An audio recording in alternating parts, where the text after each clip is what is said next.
आता नाशिकमधून एक बातमी येते। सप्तशृंगी गडावर सुरक्षा रक्षकाकडून चुकून झालेल्या गोळीबारात 3 जण जखमी झालेले आहेत। विजयादशमी निमित्त बोकड बळी दिला जात असताना सुरक्षा रक्षक एक गोळी हवेत फायर करून मानवंदना देत असतो। ती गोळी भिंतीला धडकून परत आली आणि 3 जणांना चाटून गेल्यामुळे या तिघांना किरकोळ जखमा झाल्यात। सागर वैद्य आपल्या सोबत आहेत। सागर, काय नेमकी ही घटना घडली, किती वाजता घडली?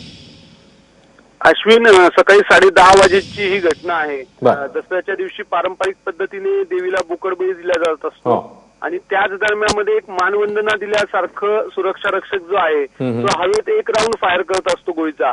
आणि सकाळी 10:30 वाजता याच परंपरेप्रमाणे हे सगळी प्रथेप्रमाणे सुरू होतं।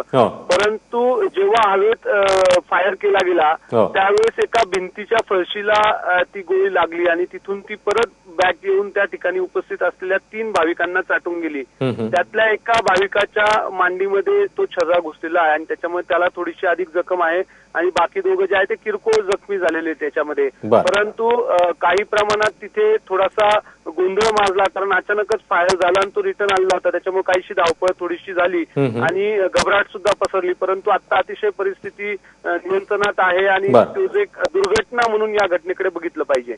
अश्विन।